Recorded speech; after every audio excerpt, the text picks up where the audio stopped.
Great.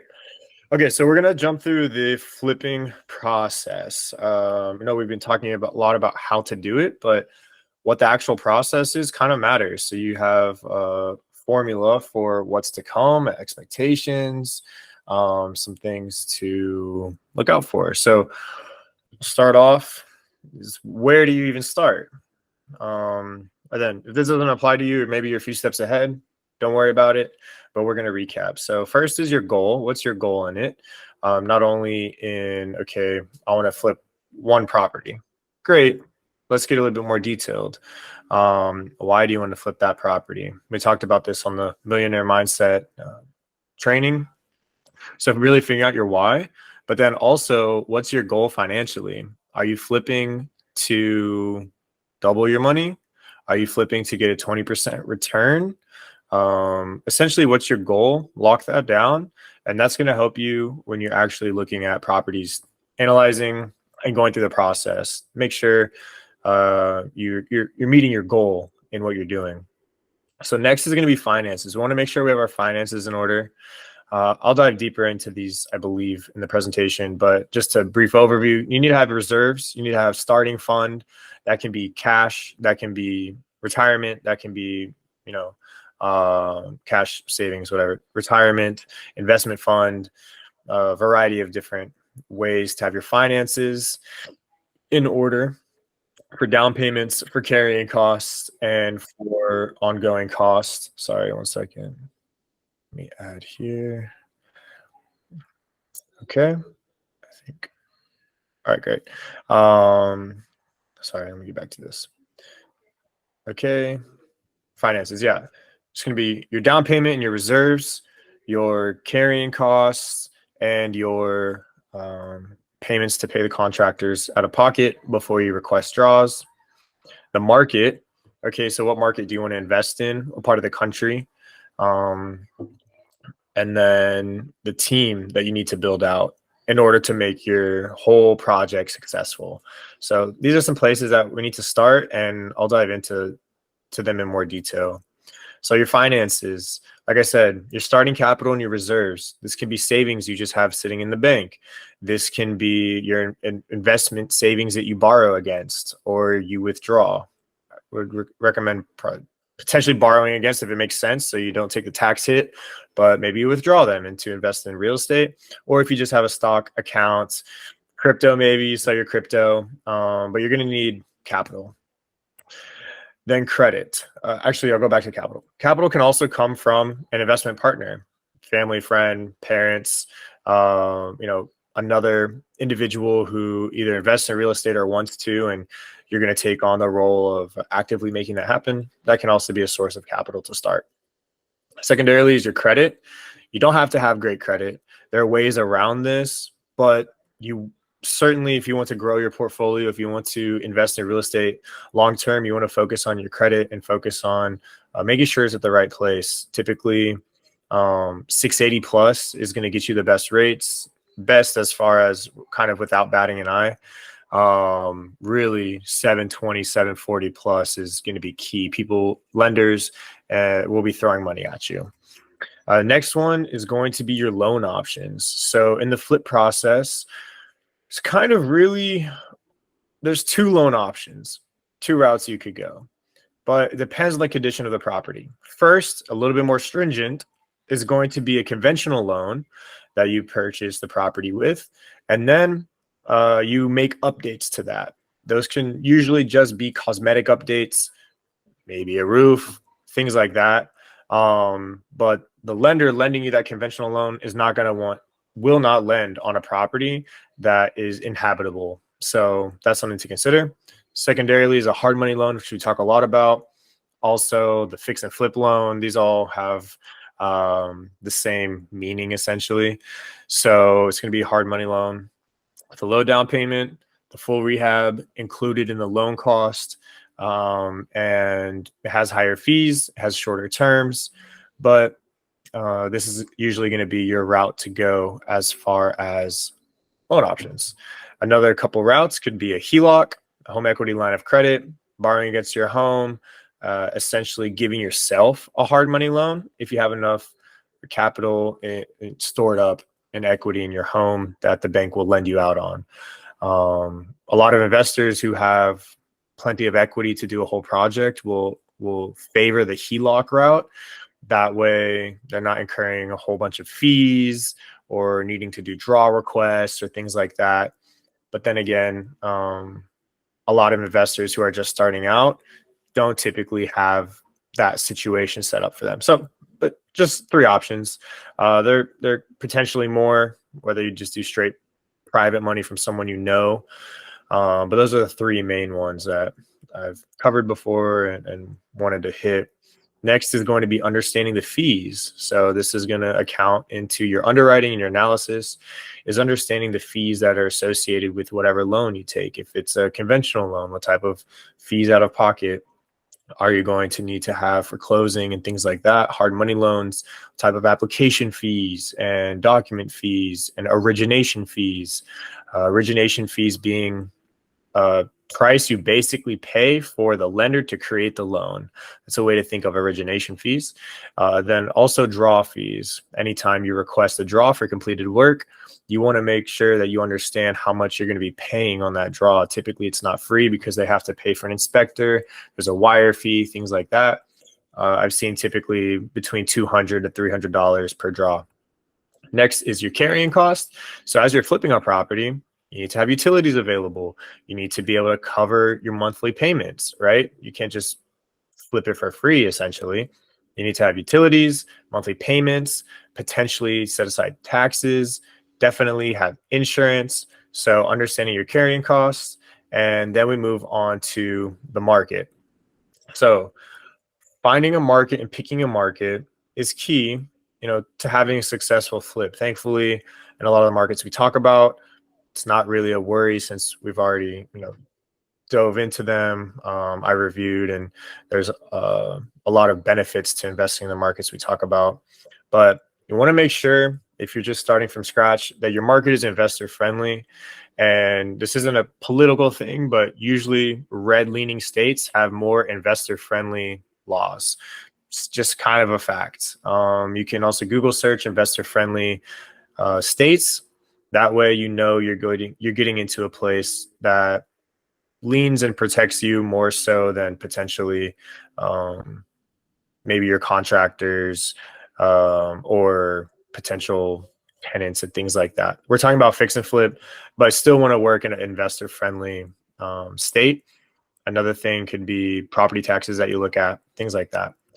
Population stability and growth. So as long as a market is stable, then, sorry, 1 second. I gotta get better at this. Okay. So as long as your market is stable, then you should be good. The best thing to do is see growth over time. 3 to 5 years is definitely going to be a good trend to look at. You always want it to be going up. If over the 3 to 5 years it's just stagnant, not likely a market you want to invest in. There needs to be some growth, 2-3%. That would be nice. Higher is even better. Same thing with the property value. It's going to tie right into the population. The more people moving there, they just generally in America, we can't build homes fast enough. So property values are going to go up. We want to make sure that they're stable and that they're growing. If any of these numbers are going backwards, it's the wrong market to invest in. Thirdly, you want to invest in a market that's big enough to have vendors and contractors available. Picking a flip that all the numbers make sense, but you have no contractor, no plumber, no electrician, things like that to even service the property, you're shooting yourself in the foot. And not only that, let's say you find a market and there's 2 contractors, 3. Well, still, I'd say you're shooting yourself in the foot because what's their availability? I'm sure they have high demand being the only ones in the area. Also, what's the quality? If they don't have much competition, then it's not likely they're going to be of high quality. So want to consider those things. Third is going to be crime. So this, in the sub-market of the place that you're looking to invest, what does that neighborhood's crime look like? If the whole goal is to fix up a home and sell it, Well, if the crime rate is horrible and nobody's really moving to that submarket, that neighborhood, then you're shooting yourself in the foot again. We want to make sure that crime is stable, is not too dangerous with like shootings and murders and like robbery or home invasions going on. Want to make sure that crime is at a minimum as much as possible. Some in great transitioning neighborhoods that are just getting gentrified. Sometimes that's a line to toe. You never want to be the first flip or even like the first 2 or 3 in a neighborhood. You want to have a few done, maybe some more on the way. Not necessarily yourself, but just generally in the neighborhood. That way, the market's trending up, and properties that have been flipped also have been sold. Lastly, it's going to be development. Development as far as business development, other real estate development. What type of companies and franchises and brands are moving to the area? What type of residential and commercial real estate development is happening?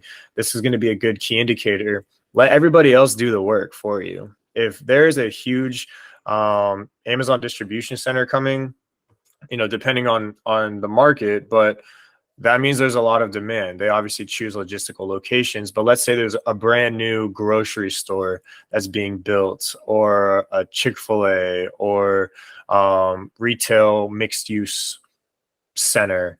That's going to be great indicator to the area that you're investing in. Other things could be hospitals and other points of services that people need, and they would only invest their money there if all the market factors made sense. So in that case, let others do the work for you. The team. You also need a great team. So what does our team look like? Our team looks like, first and foremost, your broker. Your broker is going to help you find properties, help you negotiate, help you give you advice on the areas and the neighborhoods and how they see the market moving. You really want to have a trustworthy broker who's looking out for your best interest. Most are good-hearted, and that's going to be key to your team. Next is going to be your lender, making sure that you're able to finance a project. You want to have a lender with good communication, who definitely has a sense of a long-term relationship. Hopefully you can use them over and over. Just someone who has good communication, who's upfront about their process, and makes you feel comfortable. Next is going to be your contractors. So I always recommend you ask your broker for recommendations, either because they have recommendations with vendors, including contractors who they've used before personally, who they have had clients use before and have great reviews, who they know through the community. Leverage your broker for almost everything. This whole list, leverage your broker. A contractor is going to be very key, and generally we want to get either a general contractor or a highly professional contractor. It just depends on your market and who you're working with. But if you are fresh and you know nobody, you don't really have connections, I would definitely go for a general contractor. They have to have a license. They're upheld to certain laws and standards to keep that license, which is their livelihood. And generally, because they have more business, they're able to have better systems and processes in place to serve you efficiently. They typically will cost more, but it's going to be worth it. So that's another thing to note. As far as team goes, did it freeze? Oh, okay. Maybe I didn't finish it out. I'm sorry. That's mainly your team, because as long as you have those, since we're flipping, we don't need a property manager or anything like that. An additional one you could put on here is a project manager. But we're going to talk about, or I'll tell you ways that you can kind of get around that. First is having a great contractor who sends you pictures, who sends you updates, who communicates well themselves. They will be their own project manager, and keep you informed on the progress of the project. Another part that you can get around hiring a project manager specifically, or managing the project yourself, is having a great broker. You tell them, hey, bought the property with you. We're doing this flip. It's not going to take long, and we're going to list it with you as soon as we're done. That gives them a lot of incentive. You're giving them a lot of business. And if they serve you well and you're successful, you're likely to do it again, likely to use them again. And it's a great, reciprocal relationship. So a lot of times you can also ask your broker to stop by, send you pictures, see how the progress is going. Are we on track to list it XYZ day? And that helps them. They'll tell you. Also, just leveraging them throughout the process, before, during, and after. Now let's dive into the process. I have about 3 slides on this. I'm going to kind of blow through them. I won't talk too much on each point. We're happy to have questions after. And of course, I'm going to share the PowerPoint too. So first, you can identify your desired property, analyze it, have your broker send you any and all disclosures. Okay. So after we look at it, we're like, hey, this is a property I really want to go for. Say, hey, broker, please send me any and all the disclosures available. That'll give you information on age of the systems, things like that. A lot of times on fix and flip properties, there's no information on disclosures. They just mark no representation because it needs to get flipped. It's kind of in disrepair, but anything they can. Then if disclosures check out and or this is a property you're serious about, coordinate a showing. Go with your broker and take a video while you're there so you can review after. If you're out of state, like I put on here, have them record for you so that it can, again, be reviewed, obviously, so you can see it. A FaceTime, you miss things, you forget. We want to have that recording, and then have them also in person take note of what's wrong with the property. Again, they want to serve you well. They act in your best interest. They need to be telling you as far as what is going on since you are away from that property. And, just make it casual, make it light. Say, hey, I'm serious about this, but I need to know if there's anything you can point out that I may miss on a video that's not seen in the pictures, that's not written on the disclosures. Then also, you need them to provide you with comps for the property as is, so if you're buying kind of a good deal. This is not as important as the second part, the ARV.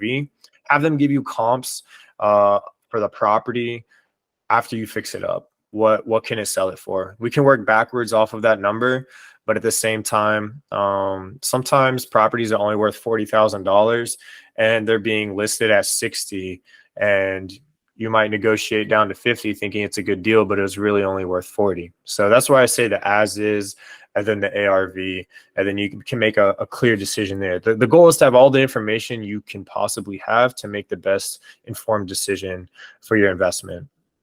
Then, boom, okay, this is it. We want to submit our offer. Submit your offer. That's how you're going to actually get a property. You cannot buy any properties without submitting any offers. So we're going to submit our offer, work with your broker to draw that up, and submit an offer. I typically, just depending, make sure it hits your numbers, and make sure you give yourself wiggle room to go up with a counter when the seller counter offers, because that's likely to be the case. So always submit, at a place that would be great for you, that would meet your numbers, sometimes a little bit below that. That way you have room to come up. Even if it's past your ideal number, the numbers still work. The seller felt like they got to negotiate. And that's kind of how we go about that. Each broker has a different approach to it, but the main goal is it needs to fit your numbers. If you start surpassing your threshold, shooting yourself in the foot.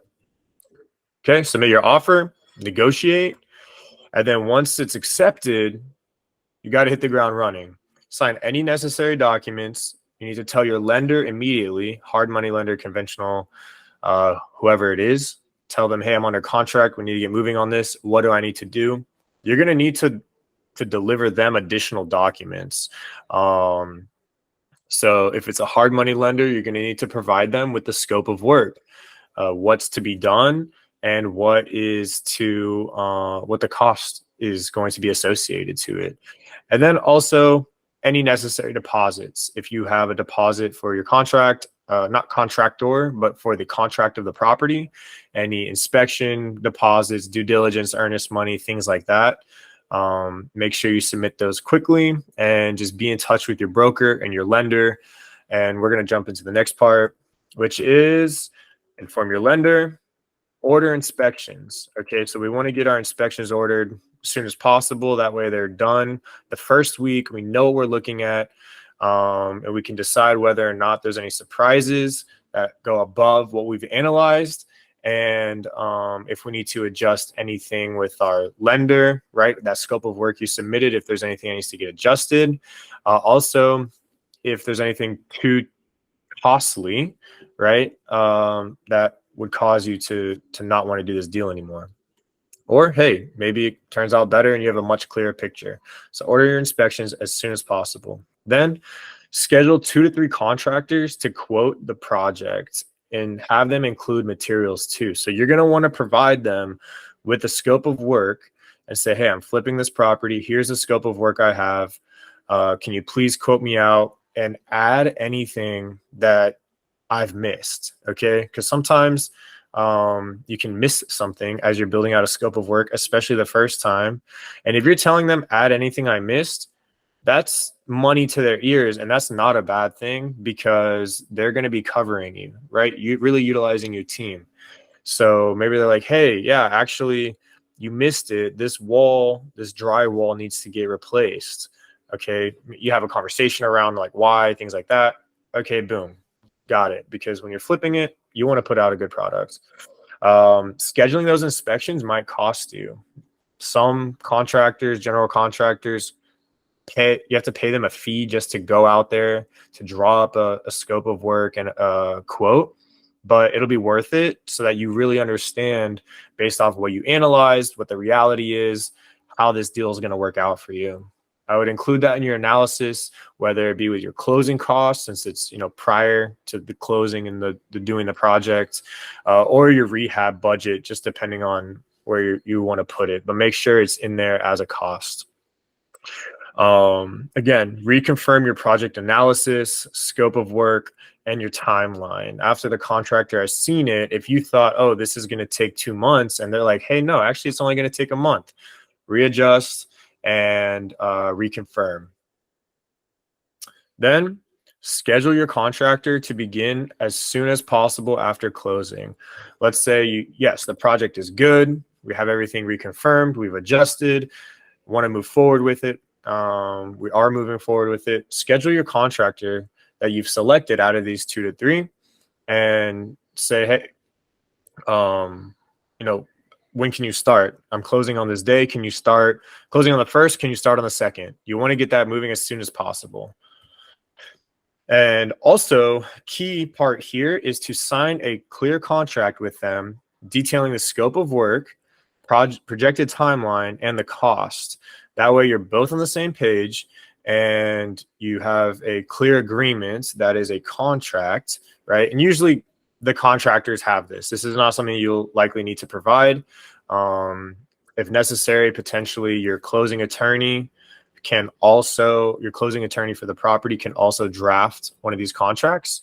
But ideally the contractor has it on hand since they do this all the time and they're detailing scope of work that you agree on, timeline and cost. Then close on the property. Congrats.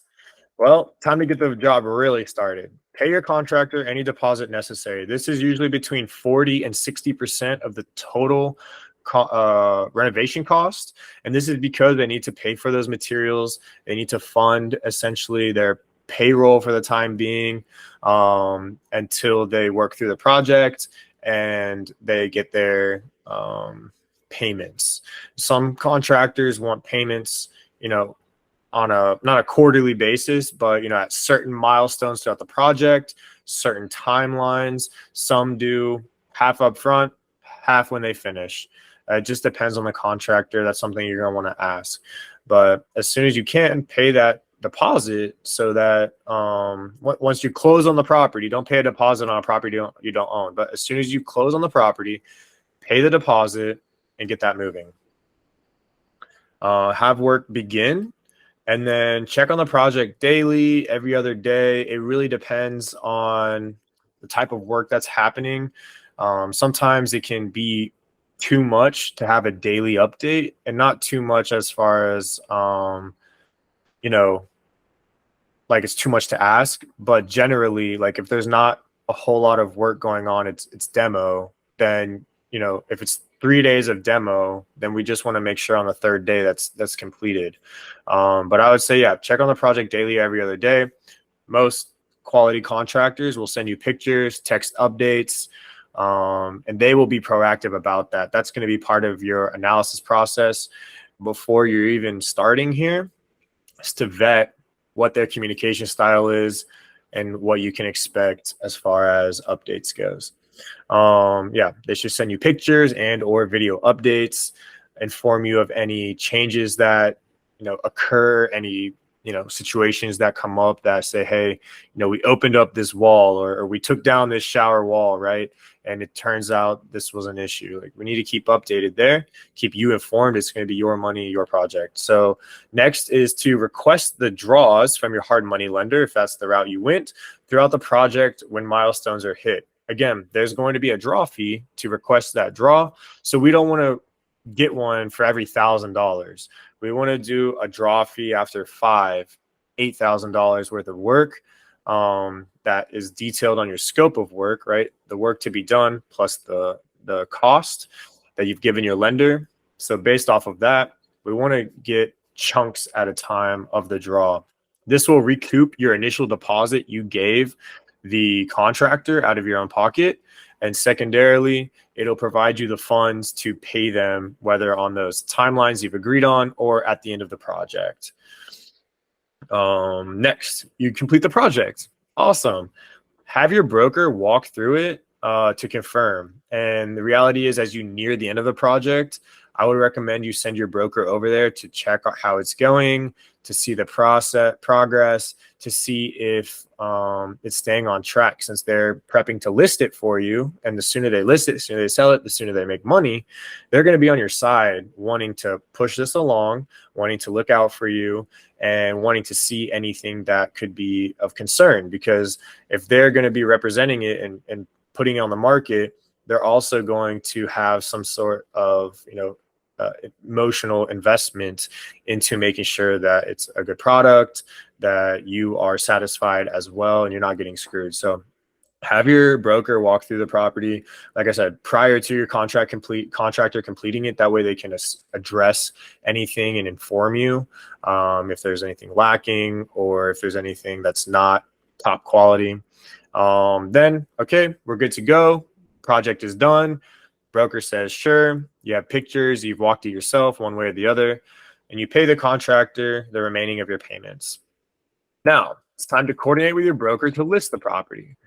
Now we're getting towards the end, closer to a check, closer to a payment. The property gets listed.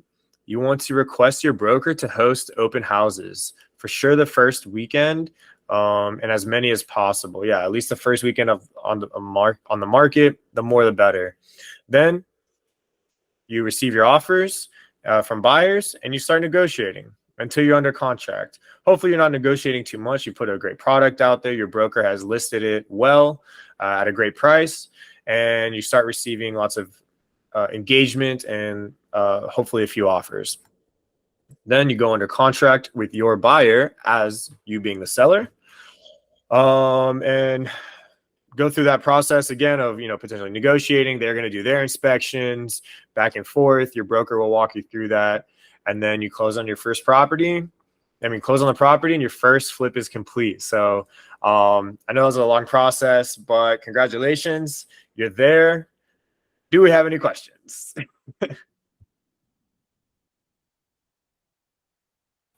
Yes. So when you had said earlier about, like, you know, determining what your goal is, like, after a flip, you know, for us starting out, what would be the typical goal? Like, what should we set for ourselves as newbies to it? Like, okay, I buy this property, you know, should we like aim high, or should we like start modest and be like, you know, like you said, 20%? Yeah, for sure. So the typical formula we go through, right, is going to be 75% of ARV minus your rehab costs should be your purchase price, right? Because it's going to be purchase price plus rehab costs equals 0.75%, leaving 25%. Now, when you go to flip it, right? When you sell it, you're going to be giving 5 to 6% to your broker, and then the buyer's broker as closing costs, expenses as their commission. So that effectively leaves you at about a 20% profit margin on the ARV. So my answer would be that should be your target. I like to target properties, and I've been sharing, a minimum of $20,000 of net profit. That's definitely kind of a minimum goal, kind of low hanging fruit. If you can reach it to be $25,000 to $40,000, that would be gold. Bringing out your initial investment and then having 10, 20, I mean, not 10, but 20, $30,000 of profit to go do another project, should definitely be your goal. Yeah. Gotcha. Thank you. Mm-hmm. Yeah. And that it really kind of depends, and it really helps. A lot of times you make money when you buy. So if you're able to get a project that's you really, I don't want to say it like this, but I will, like, you really kill the seller on the purchase price when you're buying it, and then you just bolster your margins at the end of the day. That's one way to make money on the back end, is by putting less money in on the front end. So every step of the process really matters. It's not just like, oh, what can I sell it for? How much is my rehab? But truly, like, what is your purchase price and how low can you get it? Yeah. Are there ways in flips, I guess, to save money on materials? Because I know, like these days material cost is like pretty high. From what you've seen, is there any additional ways to save, or is that just kind of there's really no saving in materials? Like the savings you would find in the flip are in other places, right? How long you hold on to it, how much you put up front. Yeah. Having been through a few myself, having done the contracting for others who did flips, and just talking to other investors, the reality is, saving money. The way you save money on materials is this: either you buy yourself, right? Because contractors have to spend time buying them, picking them up, delivering them, coordinating, all things like that, and it's really a frustrating process, to say the least, to coordinate that whole thing. So they typically will charge you like market rate or a slight markup for their efforts. Maybe they make up the money elsewhere. So the way you would save money on materials is by buying them yourself, delivering them, having potentially like a Lowe's or Home Depot credit card that offers 5% off, things like that. But at the end of the day, the projects that I've been a part of that have done that, either my own, other investors who we've done contracting for, just other investors who just have shared with me about their flips, they lose out on the time frame. They lose out on buying the wrong materials and having the additional headache and time for returns. They lose out on buying the wrong ones, wrong color, wrong amount, things like that. So I would not, there's not really a good way that I would recommend that you save on the materials, because it would cost you so much more in delays of the project and potentially additional contractor costs, as well. So that's my take on it. It's really ideal that your contractor buys and just facilitates all of the materials. Okay, that makes sense. More headache than it's worth. Yeah, for sure. Yeah, I mean, I myself, like, I've opened up the Lowe's account, and I've like gone and bought materials and transferred them to the property. But in doing so, the contractors were waiting around. I bought the wrong materials and had to go back and then take them again. It's just not worth it, honestly. Yeah. Thank you. Mm-hmm.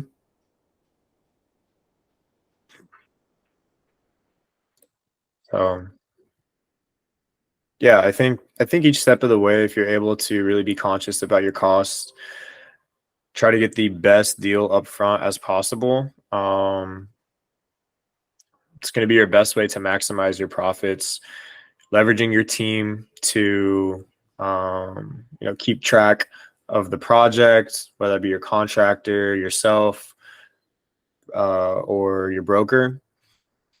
It's going to be the best bet to set you up for success. Another question. When looking at, to determine your after repair value and you're on Zillow looking at, recently sold, how far out from like the interested property that you have should you look at? Like, is it a couple of blocks, or if like, if you're looking at a map and it's like, oh, it seems kind of close. Yeah, within the same neighborhood is most ideal. They're going to be the most, comparable. But you go from same neighborhood to a mile to effectively the zip code. But you want to make sure that it's the same bedrooms, the same square footage within 300 to 400 square feet, the same age of home. So, and then also just the update level, right? Like if there's a resold home that was not updated as nice as yours, then that's something to consider. Or if there was one that was finished with high-end luxury finishes and you did not complete the flip to that level, those are things to take into consideration. Also, garages. If your property does not have a garage and a comparable property does, then you'd have to adjust there. But as far as distance, same neighborhood, 1 mile, okay, 2 miles, and then zip code, similar property style. And then you said a bedroom, bathroom, square feet, and for the square footage, about 300 to 400 square feet, give or take, correct? Yeah, plus or minus. And then year built. So is it to say like the house technically couldn't be older than the other one, or is there like a year plus or minus as well? Yeah, we'd like to look at 5 years plus or minus. And that could depend on the market, depending on the updates made and things like that. So there's nuanced factors, but typically we look at 5 years plus or minus. Okay. I think typically garages, at least in the Raleigh area, central North Carolina, garages are about $10,000 a door. So if it's a 1-car garage, $10,000 of value, 2-car garage, 20, right? And then pools, which I probably don't recommend doing pools for your first one. But if you look at comps and the comps have a pool, then that adds $60,000 to $70,000 of value, just depending on the luxury of the pool. It could be higher, but 60 to 70 is what we're seeing appraisers add for having a pool. Really? Did we get that much for the pool? Yeah, sheesh.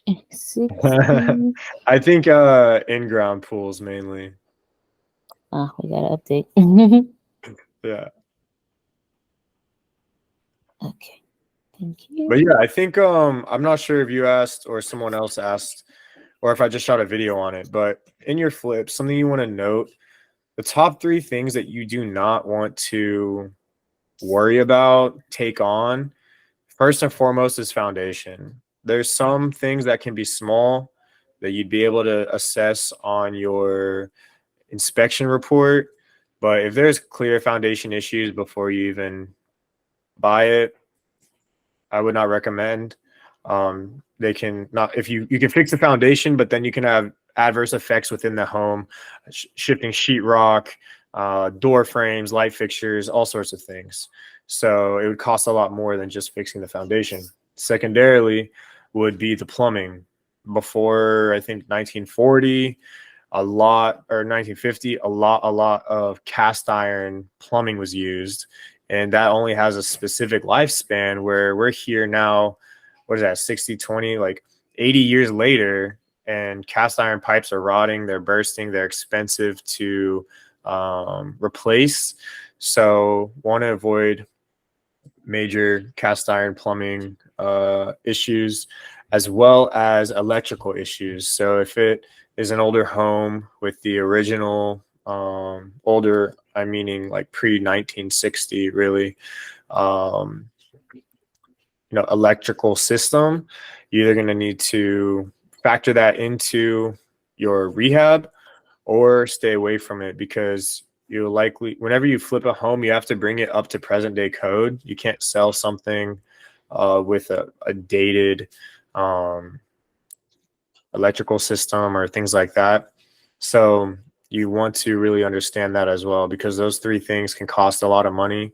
And the plumbing, you have to take out walls. The electricity, you have to take out, not take out walls, but, break open walls, potentially rerun wires, things like that. So foundation, plumbing, and electrical, not all plumbing, but cast iron, are the three that you want to stay away from to help yourself. A lot of other things like roof and HVAC, those cost money, but at the same time, they help you put out a good product. Ideally, you wouldn't have to touch them, but you can also, those can also be major negotiating factors and marketing factors when you're listing it. And for properties that are, being sold as is, in mentioning what you just talked about, are those typically issues that those properties have, which is why they say sold as is? No, it could be the case, but when you see as is, that just means that they're not making any repairs. Typically, they will not qualify for a conventional loan. That's pretty much how it is. You go under contract, there is no negotiate. I mean, you could try, but you go under contract understanding it's as is. So the seller is under no obligation to negotiate. When you do your inspection and you see, hey, this is an issue, give me repair credit or drop the price, they're going to say it's as is. I mean, take it or leave it.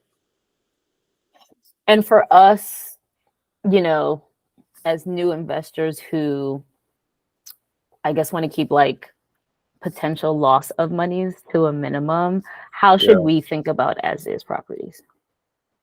Because, you look at it, then you have to essentially get to the inspection point, right? To know, I mean, granted, you do the walkthrough and things of that nature, but let's say it's not something that's visible right then and there until the inspector comes out. Yeah, that's something that's tough. Just an example, there's as is properties that have a hole in the roof because they had a fire, right? There's also as is properties that I just ran across one, with a client who's looking to do a cosmetic flip, just like paint, light fixtures, plumbing fixtures, just very light, flip. And they came across a property that was as is. And the issue was that the HVAC system had gone out, and the seller knew that it needed a replacement, but they weren't willing to do anything about it, provide a credit. So they put that property technically as is, even though it was honestly in great condition. So to answer your question, I would proceed with caution, but at the same time, don't let that scare you too much to count you out. Gotcha. Thank you. It depends property by property. And you could always ask, I always ask, the listing agent, hey, is there anything of note that needs to get fixed? Trying to get kind of a understanding of what we're walking into as far as the project goes. Could always have your broker ask the listing agent, prodding questions. They don't necessarily have to answer, but usually if you ask, you get told. But sorry, one more question. Yeah, please. To make sure my calculations are correct. So in broker fees, like both seller and buyer, that's about like anywhere from 10 to 12%, correct? Because you have 5 to 6. Is that each or like total? 5 to 6 total. Oh, okay. Yeah, as brokers, they typically they split that. And just as a seller, you sign a contract with your listing agent, and that listing agent is getting, let's say, 6% to their brokerage, but their brokerage is responsible for paying out the buyer's agent. Okay. So, whatever that split is, if they want to split it 6-4, it's not, I mean, three, right? Three, four, Three, three, two, three, two, four. Yeah. 4-2. It's not really advantageous, but typically it's like 2-6, 2-4, 3-3, things like that. 2-5, 2-5. Gotcha. Okay. Yeah. And that's what I know you asked a couple of weeks ago or last week or whatnot about the big lawsuit. So what that was a few real estate companies conspiring to keep brokers' fees inflate home values and brokers' fees inflated. And now the lawsuit essentially determined that like that was illegal, essentially running like a monopoly. And so what they're saying now is that now there's a potential that buyers, this is not anything like official or anything, but that buyers may be responsible for paying their buyer's agents. No, they're in some places they're moving towards not having that 6% paid for by the seller, but rather 3% for their own representing listing agent, and then the buyer's agent is going to have to be paid for by the buyers. Their whole thing was that commissions aren't negotiable, or were not, when they always are, have been, and forever will be. So in some, yeah, I don't know. That's just 2 cents on that topic, but Yeah. So, and I think I heard there's like another lawsuit happening. probably, yeah. Luckily, you're an investor, Dimitri, so that way you don't have to just, live waiting for broker seller fees. Yeah, and there's always ways around it. Like, it's real estate professionals are going to be needed. Brokers are going to be needed. I think the most knowledgeable ones, if it ever comes down to it, are going to be the ones that survive, most knowledgeable and best communicating. And you just adjust with the market, kind of like anything else. Yeah, for sure. So, do you have any other questions before we wrap it up? No, I think I hogged the questions enough. Mike? Mm-hmm. I've got a question, Dimitri, on the process where you're getting multiple bids from contractors for your repairs. Are you needing to provide them basically like, hey, this is the list of things that repairs that I've identified or improvements that I want to make on a property? Or are they kind of like, you're like, hey, this is the property, I want to get it to, a finished product, like go through and assess what work you would propose that we do, and I'll like scope it out based on that?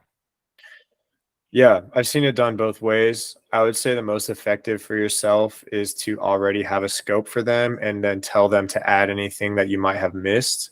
But I've also been in situations where there's just a house that needs to get flipped and you ask for them to come pull a quote. So they literally come with everything. And then you can take back, or you can say, hey, can we not put granite? Can we put, laminate countertops? Can we not put like, oval toilets? Can we put circle? Whatever, small things like that it might be, you can work it down. But you can go about it both ways. I just personally recommend already having a scope for the most part. And it can be, not necessarily as detailed as like replace shower head, replace shower wall, replace toilet, replace, things like that. But it can be like full bathroom remodel. Like even that is a little bit better than just giving them the blank slate. Yeah. Okay. Yeah. And, you can tell them like builder grade finishes, like semi-luxury. I don't know the exact terms, but like semi-luxury, luxury finishes, focus on leaving the master bedroom and bathroom to the higher end and the guest rooms to builder's grade. There's different ways you can go about that. Cool. I'm wondering, so looking at a property, trying to assess repairs and improvements, etc.